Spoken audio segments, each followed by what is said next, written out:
Good morning and thank you for joining us on this Sunday, July 5th. I'm Kristen Edwards. I hope everyone out there had a beautiful Independence Day yesterday. I know I was able to get out there and enjoy the sun. The weather was amazing, Seth, wasn't it?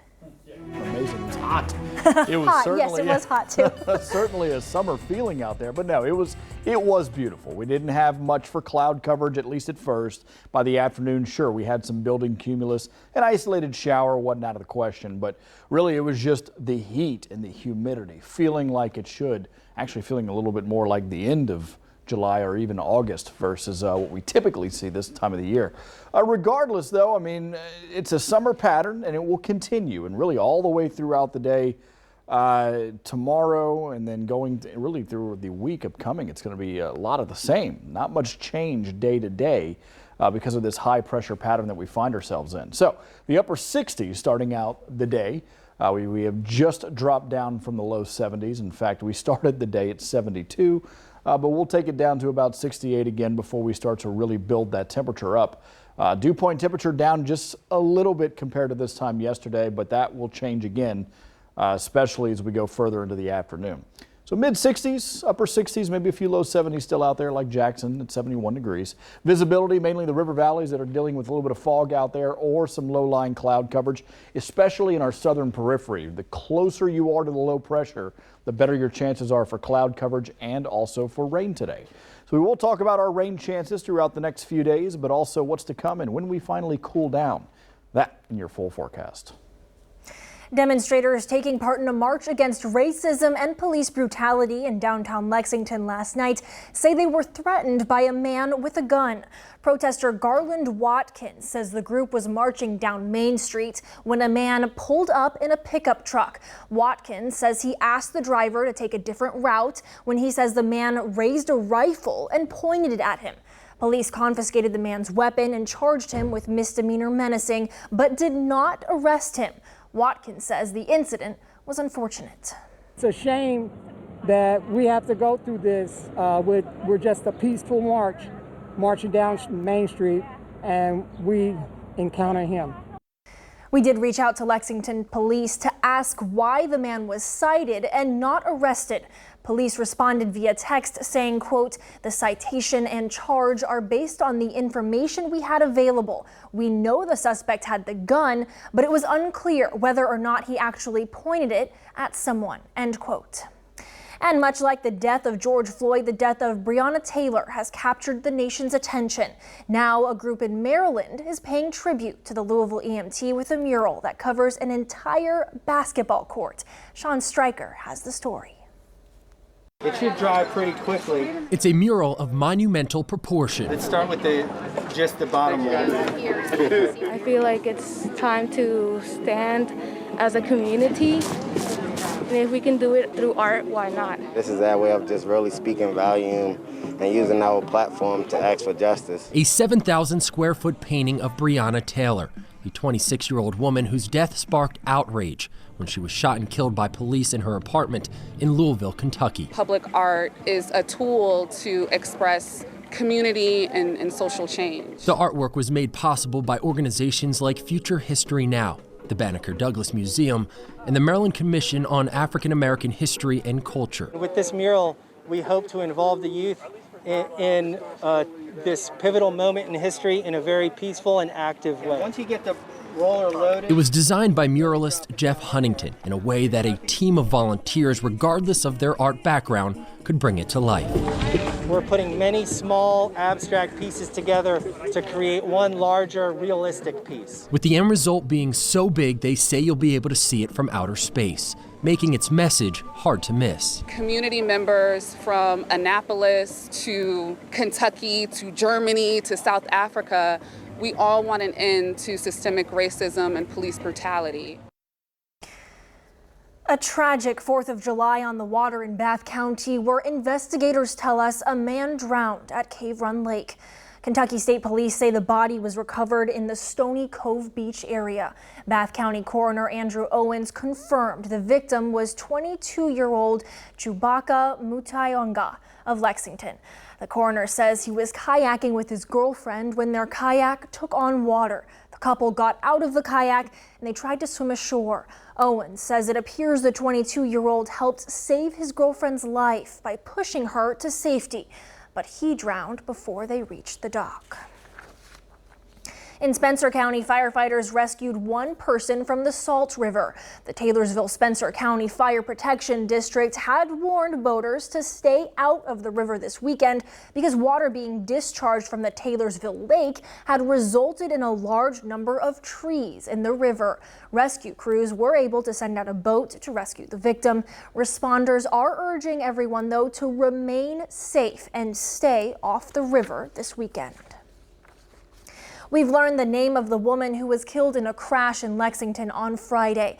The coroner says 38-year-old Michelle Beckett died at UK Hospital.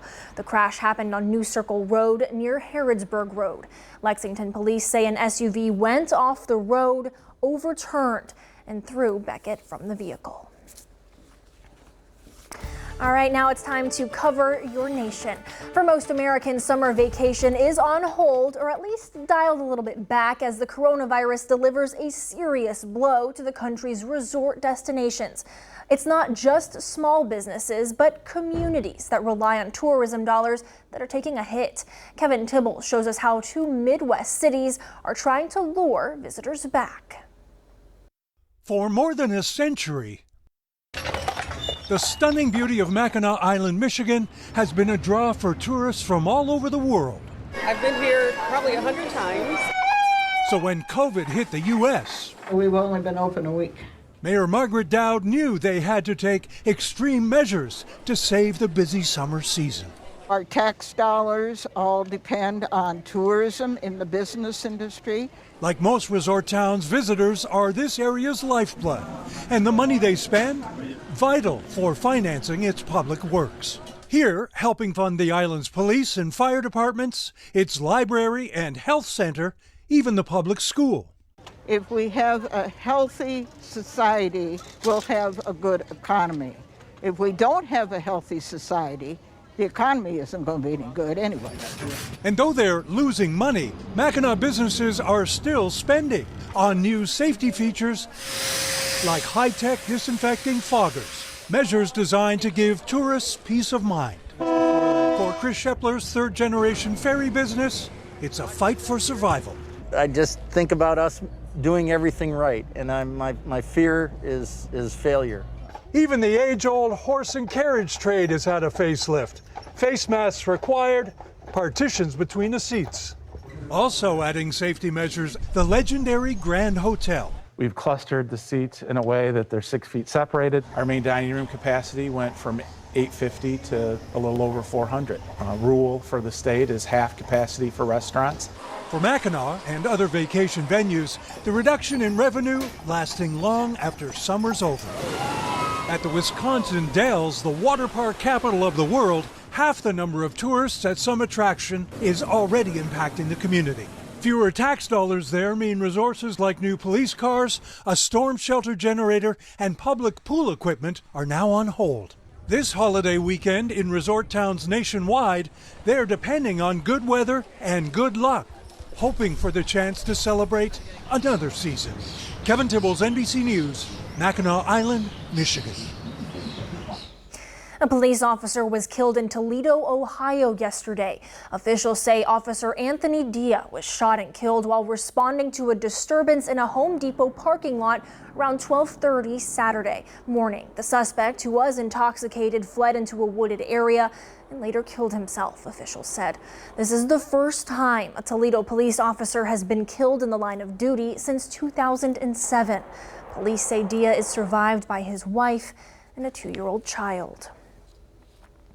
Two protesters were hit by a car on Interstate 5 early yesterday morning in Seattle, and now hospital officials say one of them has died. A spokesperson for the Harborview Medical Center says it happened after it happened. 24-year-old Summer Taylor was taken to the hospital in critical condition. She died last night. Hospital officials say 32-year-old Diaz Love was also hit. She's still in serious condition in intensive care. The driver, a 27-year-old male, was taken into custody. The Washington State Patrol say he's facing multiple felony charges. Protesters took to the streets in Washington, D.C. for the 6th straight weekend following the death of George Floyd in Minneapolis. They protested against police brutality and racial injustice. Many are camped out in Black Lives Matter Plaza near the White House, where police took down tents last weekend. Organizers say they want to see cities defund police departments across the nation, and they want laws passed making it illegal for police to use pepper spray and tear gas on peaceful protesters.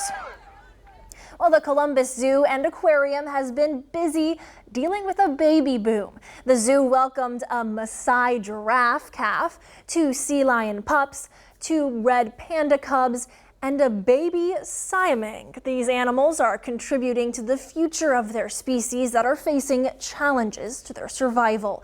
The zoo reopened last month. It can now show off its newest inhabitants to guests. Choo. Now, I'm not quite sure what that siamang is, but they all look cute. So I'm sure it's cute and cuddly and all adorable. I know is something's in the water over Something's there. in the water. Yeah. So everybody's like having babies. Cute to look But at. they're all cute, you know, so Yeah. there's that. And it's always good to celebrate new life. Absolutely. So, there you go. All right, for us here, we are going to be celebrating summer again today and really for an entire week. So get ready for the heat and the humidity. We'll talk about that coming up in your full forecast.